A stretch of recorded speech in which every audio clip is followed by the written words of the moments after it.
kerja 5 bulan itu ada insiden. Insiden apa itu? Aku jaga umur 3 tahun itu jatuh dari skuter. Terus kepalanya tuh bocor. Dibawalah ke rumah sakit. Terus abis itu pulang, terus memnya. Kamu matiin YouTube pun, Dok, YouTubeku yang satunya matiin, HP-mu yang satunya matiin. Suaranya mantul. Oh, ini aku oke, yang live aku matiin ya, soalnya aku pakai HP yang satunya. Iya, yang live dimatiin saya, suaranya mantul ke saya lagi. Oke, Miss, oke. Halo, Miss. Terus? Iya, jadi ketika 5 bulan aku kerja, ada insiden anaknya jatuh, terus kepalanya bocor, dibawa ke rumah sakit, habis itu pulang, pas pulang dari rumah sakit, memnya itu tampar pipi aku, nih sampai pipi aku bengkak.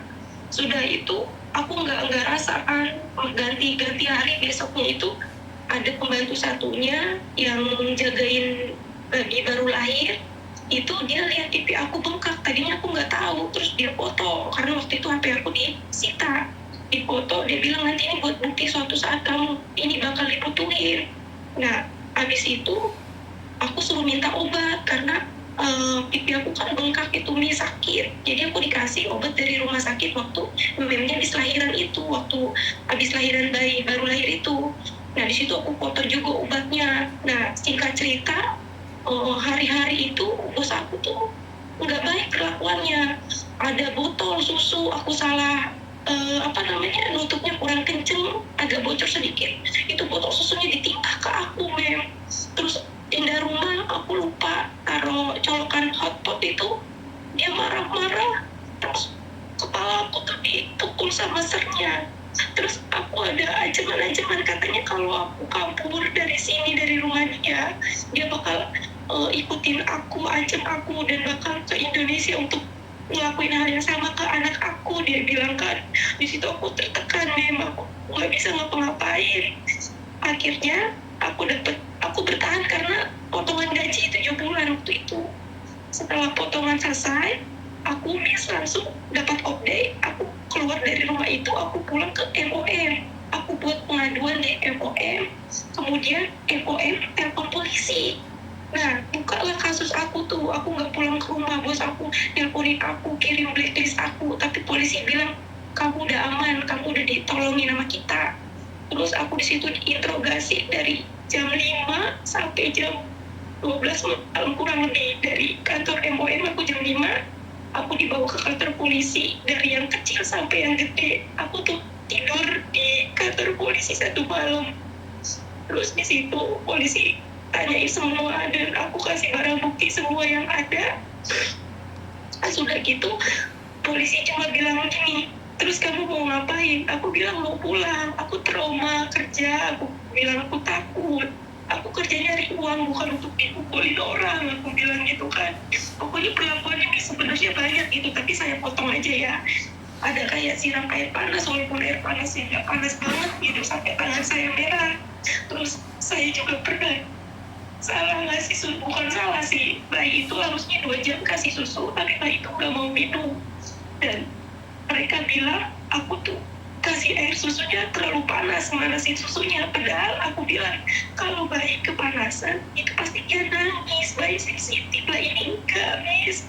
Terus air susunya itu selalu aku minum di depan dia, Miss. Seumur-umur aku baru ini minum susu orang lain, Miss. Aku pengen pulang. Kejadian itu tahun 2022, Miss.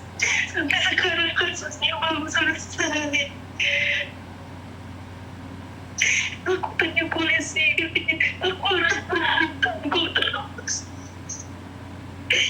Siapa tak bingung sampai akhirnya diwajibkan ini. Aku dipulangin lagi ke sini karena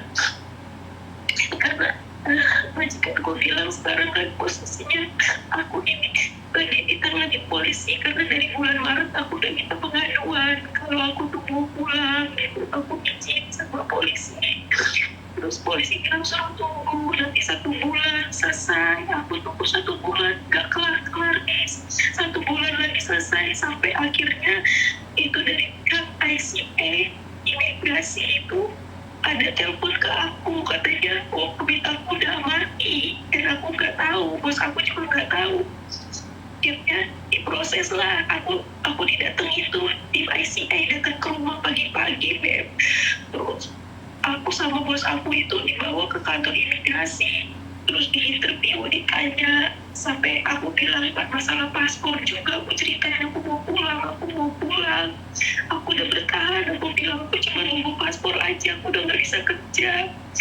Terus kemudian aku terus nunggu polisi, aku dikasih spesial pas karena komitku udah mati, jadi ICA ngeluarin spesial pas untuk aku 1 bulan sampai nunggu proses selesai. Udah 1 bulan aku nunggu, bis katanya belum selesai, ditambah lagi sama ICA itu 1 bulan, udah ditambah lagi, terus udah mati. Polisi yang ngasih lagi spesial pas aku dialihin lagi karena di ICA imigrasi katanya udah selesai urusan polisi.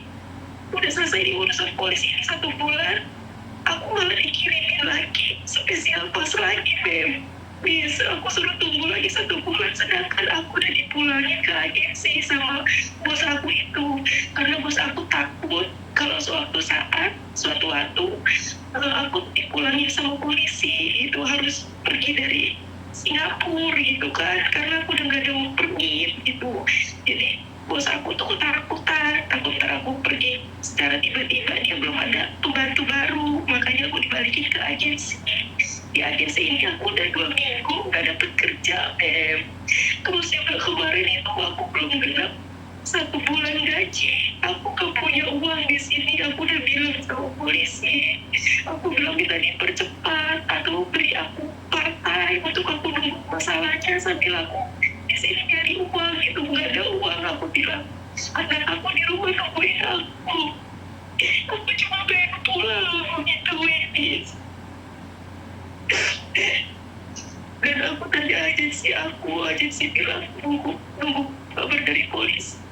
Aku telepon polisi, katanya aku harus nanya ke MOM karena dia yang berwenang untuk ngasih izin aku kerja part-time atau kerja apa di sini katanya. Dan aku belum dapat info lagi. Terus aku coba cari nomor MOM, aku hubungin. MOM bilang suruh tanya ke agensi aku, minta cari kerjaan. Dan aku bingung gini, aku belum ngomong sama agensi aku karena agensi aku ini hari ini baru pulang dari office, terus langsung masuk kamar, aku nggak berani karena aku kan harus lihat situasi dulu kondisinya. Terus gimana saran di sini? Oke, pertama kamu sudah kabur itu berapa lama di MOM? Waktu itu aku kabur di MOM tahun 2022. Aku selesai potongan di majikan pertama. Berarti kamu sampai sekarang kasusmu belum selesai? Iya, katanya belum selesai aja. Terus aku bilang, sampai berapa lama Pak? Saya harus tunggu di sini, dan sedangkan saya nggak kerja. Nah, paham nggak kenapa Miss Yuni itu ada apa-apa itu saya ngelarang kalian kabur? Lebih baik berbicara baik-baik. Kenapa? Karena kalau sudah kasus itu akan memakan waktu yang lama sekali. Ini pertama. Kedua, waktumu terbuang sia-sia. Ketiga, harusnya kamu keluar negeri bisa kirim uang ke negara sendiri. Akhirnya kamu di sana itu nggak punya pekerjaan dan nggak boleh bekerja. Bener nggak sayang? Sama juga dengan kasus yang ada di Hong Kong sayang. Jadi seperti itulah.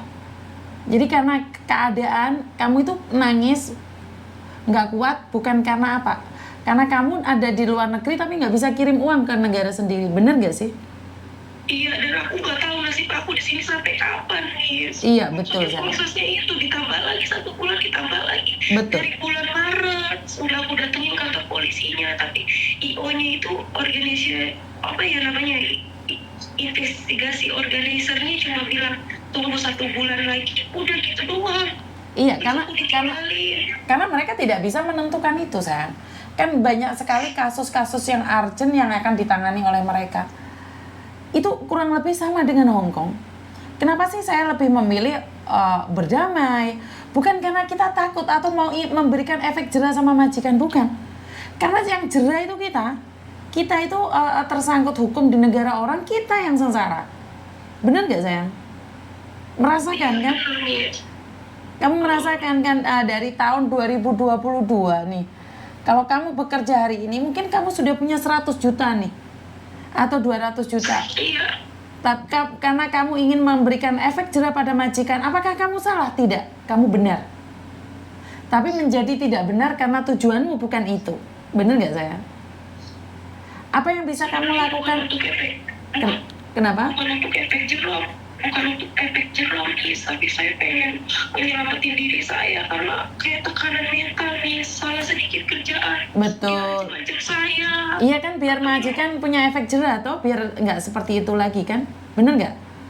Iya, waktu itu saya nggak berpikir begitu, pokoknya saya mikir keselamatan diri saya waktu itu karena udah benar-benar nggak benar. Kenapa kamu tidak lari ke agent saya? Tadinya saya mau lari ke agent, terus saya lihat itu profilnya bos saya sama agensi sini itu dia satu kantor kerja di daerah properti gitu, direkturnya bos saya. Jadi saya kayak gimana sih ya, takut gitu, takut ntar disuruh balik lagi ke rumah itu dan makin parah gitu, Miss.